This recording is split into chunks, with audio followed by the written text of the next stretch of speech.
U.S. government now laying out its legal argument for killing American citizens overseas without a trial. But what about targeting people on U.S. soil? Can they now kill American citizens inside the country? The head of the FBI, when asked about that on Capitol Hill yesterday, stumbled around on this. Does that only apply to U.S. citizen that's overseas, or does that apply to U.S. citizen that's here? I'd have to go back. I'm not certain whether that was addressed or not. So that we have clarity here, he is not certain whether it was addressed, whether our government can kill our own people inside our own country. This really needs to be addressed. We can't just answer this question. No, the government doesn't kill our own people. We have a process for this. It's called the justice system. You file charges, you lock them up, you try them before a jury of their peers, and then that's how. They don't kill our own people. Judge, the question is, can they kill our own citizens inside our own country? Well, the answer, this is a question we have to ask. It's not a question that we should have to ask, and it's not a question that he should have evaded answering. I think he probably knows that the answer is no, but he doesn't want to frustrate his bosses who articulated just 2 days earlier that the answer is yes. Because at a speech on Tuesday at Northwestern University Law School, the Attorney General of the United States manifested extraordinary ignorance of the Constitution of the United States and suggested the president can kill anybody he wants outside the United States if that person is dangerous, if that person has committed crimes, and if it's impractical to arrest that person. Not in the opinion of a jury, but in the opinion of the president and some secret advisors. The Constitution says to the contrary. The Constitution says if the government wants your life or your liberty or your property, it has to articulate to a jury what law you have violated and prove its case beyond a reasonable doubt to that jury. It's called due process. Without due process, the government could take anything it wanted and kill anybody it wanted. And Attorney General Holder ought to know that. I suggest that Bob Mueller does. And the reason he evaded that answer is because he wants to keep his job. Well, you heard what Eric Holder said. He said there is due process, but there is not due juris something or other. Judicial process. Not judicial process. What the Attorney General said, let me make his argument. His argument is that there is a substituted form of due process. That if the president and his advisors carefully consider the danger of a human being and conclude that that human being needs to be stopped before that person causes any more danger, then the president can kill him. That's their argument. There is no case law that stands for that. There is no statute that authorizes it, and it directly defies the Fifth Amendment to the Constitution. Sounds like a crime against humanity. What's the difference between that and what Bashar al-Assad is doing to his own people? What is the difference? Nothing. What's the difference between killing somebody, an American with a drone in Yemen and killing an American with a drone in Peoria? Nothing.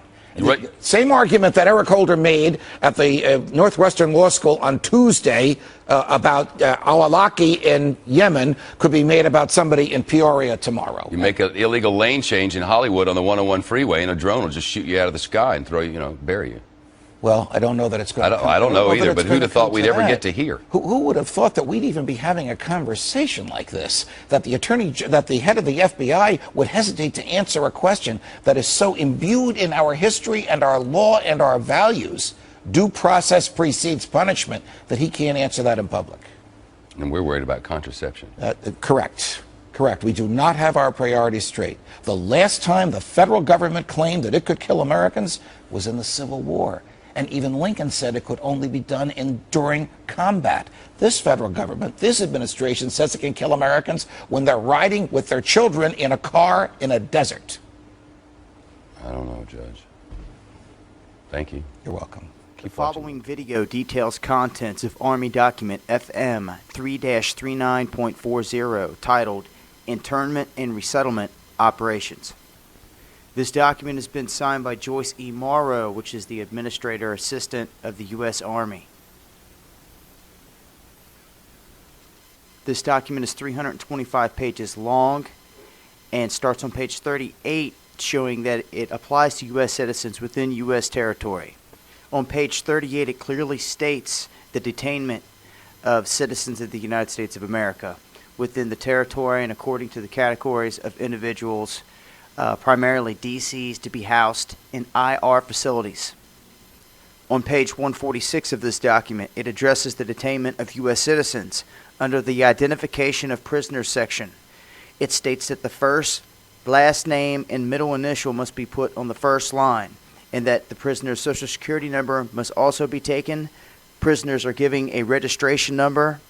2 profile pictures are taken from the front, and fingerprints are taken according to AR 190-47. Included in these operations are organizations such as the Department of Defense, Department of Homeland Security, FEMA, and the United Nations. On page 56, it states the duties of the Psychological Operations Officer, which identifies trained agitators and political leaders within the facility who may try to organize resistance or create disturbances, to develop and execute indoctrination programs to reduce or remove antagonistic attitudes, identifies political activists. On page 281, it goes into even more detail on how these PSYOPs are used to pacify the population and to ensure cooperation. Now on page 238, it gets into the conditions for the use of deadly force in the camps. And some of the justifications for the lethal force include to terminate an active escape attempt. Now that right there should show you that this isn't no peaceful, loving camp that they're sending you to rehabilitate and to get well. If you try to escape, they will use deadly force to terminate you, is how they put it. On page 244, it calls for the use of snipers during riots to, quote, scan the crowds for agitators and political riot leaders and fire lethal rounds if warranted. So they're used to scan these crowds, and if they think that you are a leader causing these riots in this crowd or agitating it, they can kill you. Now on page 260, it shows the basic layout for one of these camps. It depicts a tribunal area, holding areas, interrogation areas, and mortuaries. Each facility is designed to hold around 4,000 prisoners. Multiple layers of barbed wire wrap several of the internal compartments, and they also double wrap the outside of the whole facility, and it is protected by 24 guard watchtowers. On page 261, it depicts a civilian resettlement facility, which are designed to house 8,000 people. These facilities come with double barbed wire fencing around it with 16 guard towers of its own. Page 262, it shows us what the layout is for the facilities for non-compliant prisoners, designed to hold up to 300 prisoners with interrogation centers, and is guarded by 13 guard towers. Now, there shouldn't be any question as to validity of some of these camps because we've seen them. Every camp is different. They are all across the United States, and the more you know, the better your chances of survival are. That's why we put this information out there in hopes that you share it with your friends, your family, with military, with people that are inside the police force, within your town, within your community. Just to put these facts out there. These are downloads. I'll leave you links. They come from transcripts from official Army documents that show the layout of these facilities. And if that wasn't enough, they are even on GoArmy.com. They are putting up ads for jobs for these positions, which I will show you here in a moment. And as we look at GoArmy.com, we see since 2009 they have been posting spots for these positions. And currently, right now, they're still hiring. Internment Resettlement Specialist, 31E. And it also has an overview of the job duties. And you will have supervision of confinement and detention operations, external security to facilities, counseling and guidance to individual prisoners within a rehabilitative program, records of prisoners and internees and their programs. Keep in mind this was drawn up in 2010 and it was just recently leaked, and this is pre-NDAA, so before the National Defense Authorization Act. This was drawn up, and you will have a tribunal of people which you do not even know within this camp decide your fate and your future. Shout outs to Storm Clouds Gathering for their work on this, and they're passionate about this, and so am I. And if you are, you can share this with your friends, family, military, police, everyone in your community, all over Facebook, YouTube. Get the word out there. Let the people know this is real. This is what's going on. And spread the word. Knowledge is power.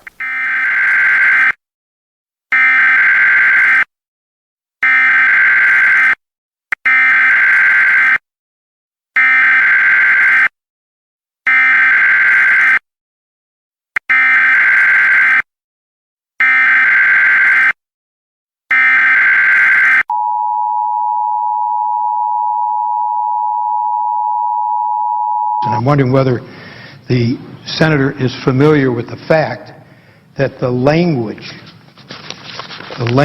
which precluded the application of Section 1031 to American citizens was in the bill that we originally approved in the Armed Services Committee, and the administration asked us to remove the language which says that U.S. citizens and lawful residents would not be subject to this section. Is the senator familiar with the fact that it was the administration that asked us to remove the very language which we had in the bill which passed the committee, and that we removed it at the request of the administration that would have said that this determination would not apply to U.S. citizens and lawful residents? I'm just wondering, is the senator familiar with the fact that it was the administration which asked us to remove the very language, the absence of which is now objected to by the senator from Illinois? I'm familiar now because the senator from Michigan has shared that fact with me.